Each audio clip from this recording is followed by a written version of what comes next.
এমন কাবিন করুম যেন একখানা 19-20 হইলে মাইয়া লইয়া আবার আরেক জায়গায় বিয়ে দিতাম হারি। স্বর্ণার মা ভালো পয়সাওয়ালা একটা পাত্র পাইছি, এবার আঙ্গুর স্বর্ণার বিয়েটা দড়িয়ে এলন দরকার। তা ঠিক কইছ, মাইয়ার গো উপযুক্ত বয়স হলে বিয়ে দিয়ে এলানো উচিত, গতে দরিদ্রন ঠিক ন। সম্বন্ধ জিগে আইছি ইঞ্জানে মাইয়ার বিয়েতে কাবিন ধরুম 20 লাখ। আরে না, 20 লাখ টাকা কিনলে কাবিন, আর মাইয়ার কি দাম কম নি, 30 লাখ টাকা দৈত্য হইব কাবিন। তাও ঠিক কইছো, এটা হইছে মাইয়ার সিকিউরিটি, অন্তত খুঁটি শক্ত থাকবো মাইয়ার স্বামীর সংসারে। সব ব্যাপারে ছাড় দিলেও এই ব্যাপারে ছাড় দিতেন না। মাইকে আঙ্গু পছন্দ হয়েছে, তোর কোনো আপত্তি আসেনি? আন্নাগো পছন্দ হইলে আর কোনো আপত্তি নাই। আলহামদুলিল্লাহ, তোর বাপ যাই বিয়ে 3 তারিখ হালাই যাব। শুভ কাজে দেরি করতে নাই, আজ যাই মেয়ের বাপের লগে কথা কইয়াম। আলহামদুলিল্লাহ, জামাই হিসাবে আপনার ছেলের আঙ্গ পছন্দ হয়েছে। আলহামদুলিল্লাহ, আঙ্গ কোনো আপত্তি নাই। তাইলে এবার কাবিনের বিষয়ে কথা কন। বেয়াই ইঞ্জানে আর কিছু শর্ত আছে। আর মাইয়ারে যদি আনে পুত্রবধূ হিসাবে নিতে হয়, কাবিন দিতে হইব 30 লাখ এবং স্বর্ণ দিতে হইব 10 ভরি। আমরা তো ঠিক করছি 6 লাখ টাকা কাবিন ধরি 3 ভরি স্বর্ণ উসুল হিসেবে দিয়ে দিমু। আচ্ছা একটা কথা কন চাই, এত টাকা কাবিন ধরার কাজ কি? আমরা তো ছেলের সংসার ভাঙার চিন্তা ভাবনা করি না। কি হইব না হইব এত বিস্তারিত আনারে কইতে মাইতাম না। আর মাইয়ারে বিয়ে দিমু, কাবিন হইতে হইব 30 লাখ, এক টাকা কম হইলেও তো আমি মানতাম না। না না, এত টাকা কাবিন দিয়ে আই আর হলা বিয়ে করাইতাম না। ইরে সাইছে বিষয়টারে ঘুরে অন্য দিকে লই যাই, পরে ন বিয়েগা আবার ভাঙ্গি যাইব। এত বালা হলা আচ্ছা করা ঠিক ন। দেখেন বেয়াই, এত গরম হইয়েন না আনে, 30 লাখ টাকা এটা তো একটা সংখ্যা বইয়েছি, ইগুন তো কইয়েন না আঙ্গরে দিদি বেল্লাই। কম আর বেশি কাবিনে তো আর ভাত খাবাইতো না, কিন্তু সমাজে তো জিজ্ঞাইব মাইয়ার কাবিন কত হয়েছে। বুঝছি আনেগো সমাজের বিষয়টা। তাইলে আর কি 6 লাখের জায়গা 8 লাখ ধরেন। যদি কম টেয়ার কাবিন শুনে তাইলে তো সমাজিরে আইয়ে গাল বেটকে বেটকে আর মাইয়া গারে তুলনা দিব, তাতে আর মাইয়া গা কেনা ছোট হইব। বুঝেন তো, ইগেন অন প্রতিযোগিতার মতন হয়ে গেছে, কার মাইয়ার কাবিন কত বেশি করতে হারে। আচ্ছা ঠিক আছে, আর হলার বউ সমাজের কাছে ছোট হইব এরকম কিছু আমি চাই না। যান 30 লাখ টাকা কাবিন ধরলাম। বেয়াই আই গ্যারান্টি দিয়ে রান্নে রে, আর মাইয়া কোনদিন আন্নাগো চোখের দিকে রেনি কথা কইত না। আন্নাগো বাড়ি যাক না আগে তো দেখবেন কি রকম বউ ঘরে নিছেন। বৌমা, তরকারিতে তেল কমাই দিও, অতিরিক্ত তেল শরীরের লাই ক্ষতি।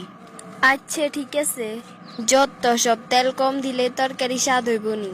আর হনো, সবকিছুতে হিসাব নিকেশ করি চলিও, কোনো কিছু অপচয় করিও না। আচ্ছা ঠিক আছে। কি রে মা, হঠাৎ ফোন দিছ, তোকে কি কোনো সমস্যা হয়েছে নি? আহারে মা, আর কইয়ে নার হরিয়ে গিয়ে কয় তরকারি ডেনবার সময় তেল কম দিবেন লাই। এত কিপটেমি করে চলা যায়নি কোন চাই। আচ্ছা তাইলে অনেক অবস্থা, আর কি ক? আবার কয় আয় বলে জিনিসপত্র বেশি অপচয় করি। তোরা মা কিয়ে কইয়ে তুই গেন হন, তোরা কোনো বাচ্চা টাচ্চা লইছে, আগামী 1 বছরও কোনো বাচ্চা লইবার দরকার নাই। আগে তোকে সংসার টিকে নিসা, 1 বছরের ভিতরে তুই ফলাফল হাইবি। আহারে মা, এটা কোনো ব্যাপার না, ঠিক হয়ে যাব। বেশি তালিমালি করবো ডিফিউজ দি লই এলাম তোরে। 30 লাখ টাকা কাবিন, তোরা আর কত বালা জায়গাত বিয়ে দিতাম হারুম, এটা তুই কল্পনাও করতে হেতি না। আর আইও চাই হ্যাঁ তারে কি এরকমে করবো না, ঠিক হয়ে যাইব। আর একখানা তুই একখানা বেশ কম হইলে তুই আরে জানাইবি। আর লগে জিগেন জিগেন কইস দিকে নাই তোর বারে কইয়ের। এই না আনে আব্বুরে হোনাই এনে আব্বুর মাথা গরম। তুই কি কাছে গেন, তুই জামাই গো বাইত কষ্ট করবি, আমরা বাপ মা ওই গেন সহ্য করুম, আরে অসম্ভবই গেন। কিসে রে, কোনো সমস্যা কিয়া কইবা নাকি? আরে আর কইও না, বেআই আর বেআইন এতারা তো দোনোগার মানুষ গো বালানো। আর মাইয়ারে কি অশান্তিতে রাখছে কেন?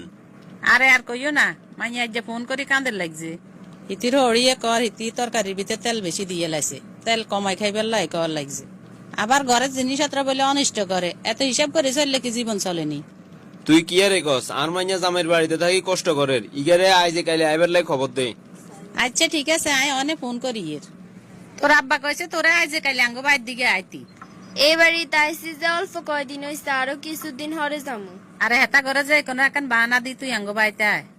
আব্বা কি কবেলা আরে খবর দিছেন? এ হন, তো জামাইয়ের বাড়ির যে অবস্থা হুনির, তোরে জামাই সংসার করাইতাম না। তুই অন জামাইয়ের বাড়িতে গেলে আগে তোর প্রথম কাম হয়েছে জামাইরে ডিভোর্স দিবি, এরপরে তোরে এর চেয়ে ভালো জায়গায় বিয়ে দিমু। না আব্বা, এত হবার ডিভোর্সের সিদ্ধান্ত লন ঠিক হইতো না। এ মাইয়া, তুই কি এতন বেশি বুঝোস নি? আজ যেটা কইছে এটা শুনবি। তোরে ছোটতন বড় করছি আমরা, বিয়েও দিছি আমরা, আবার ডিভোর্সও করাইয়ের আমরা। তোর কাম হয়েছে শুধু আমরা যেটাই কমো হ্যাঁ কইবি। বালা মন্দ বুঝার অন তোর বয়স হয় না। কি রে, তোরে কি আমরা বাতের অভাবে বিয়ে দিছিনি? একে জামের ঘর কোন লাগতো না, আজ ডিভোর্স দিছ লিয়ে তুই ভাই। আচ্ছা ঠিক আছে। আন্নেরা আর বাপ আন্নেগো কথার বাইরে যেতে হারুম নিয়ে আর মাইয়ার লগে তালি মেলি এটা বাপ হিসেবে কখনোই মানে লিতেন না। হুনেন কথায় কার কইতাম আন্নের লগে থাকা আর পক্ষে আর সম্ভব ন। আন্নে আর ডিভোর্স দে নাই বাপের বাড়ি চলে যাম। এই তোমার মাথা খারাপ হয়ে গেছে নি কি করো এখন? আমি তোমারে কোনো অভাবে রাখছি নাকি কষ্ট দিছি তো তুমি কিলে এই সিদ্ধান্ত নাও? আন্নের ফ্যামিলির লগে আর মিলেন না এবং কোনোদিন মিলতো না। এত কথা বাড়িতে ভাইতেন না, আন্নের লগে থাকতে আর ভালো লাগেন না। কাবিনে 30 লাখ টাকা রেডি করে নাই আন্নের ডিভোর্স দিয়ে লাইয়ের। এত টেঁয়াই কন্যাই হামু, তাছাড়া তোরে ডিভোর্স দিবার লাই তো আমি বিয়ে করি না। জাগা জমি বিক্রি করি হইলে অটিয়া মিলে নাই আন্নের সংসারে থাকতেন না কোনো। কত ভালো ভালো জায়গা দিয়ে আর বিয়ের লাই আইছিল আর বাপ মা কিনলে জানের কাছে বিয়ে দিছে আই কইতাম হাইতেন না। বিয়ে দি হেতারা তো ভুল করে না, ভুল তো আয় করছি তোমারে বিয়ে করি। ভুল আন্নে করেন না, ভুল আই করছি বিয়েতে কবুল কই। মার লগে যাই বিষয়টা আলোচনা করি। কে রে বাবা? মা আন্নগো বউ তো আর কত থাকতো না, হিগে ডিভোর্স স্যার। কি সমস্যার কারণে হিকে চলে যাব কয়? এটা কেন কইতাম আরম নি, হিগে খালি কর আঙ্গ পরিবার হিগের মনের মতো নয় ন, আঙ্গ পরিবার লগে হিগে মিলি থাকতে হতো না। আচ্ছা আই বৌমার লগে যাই কথা কই। কি রে বৌমা ইন কি শুনিয়ে তো দুঃখ কি আর এখানে খুলি কসাই?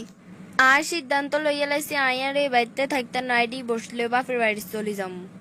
একটু ভাবি চিন্তি সিদ্ধান্ত লইস, পরে কিন্তু ফস্তাবি। ডিভোর্স কিন্তু এত ভালো জিনিস ন। হাতে আর সময় নাই আই যা বাবার ভাবছি। থাকতি না চাইলে আর কি তোরে কি আমরা ধরি রাখতে হারম নি? কি রে মা আয় সত্যি জামাইয়ে ডিভোর্স লেটার হাতে ধরাই দিছে, অনানেরা খুশি নি। খুশি নি মানে? টেয়া 30 লাখ তোর কাছে কি কম লাগেনি? তোরা আবার বিয়ে দিতে টেয়া খরচ হইব না 5 লাখ, বাকি 25 লাখ টেয়ার মালিকে তো আমরা।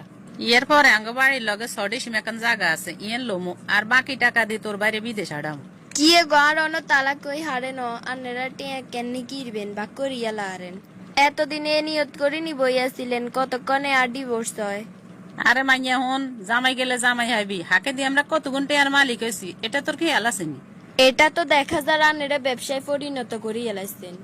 অন আরেক কানে বিয়ে দি কবেন হিয়েন তুনো ডিভোর্স লই এলাই বেলাই। তবে আর মনে হয় মা আই ভুল করি এলাইছি গো, অন হারাই মারাই বুঝিয়ে।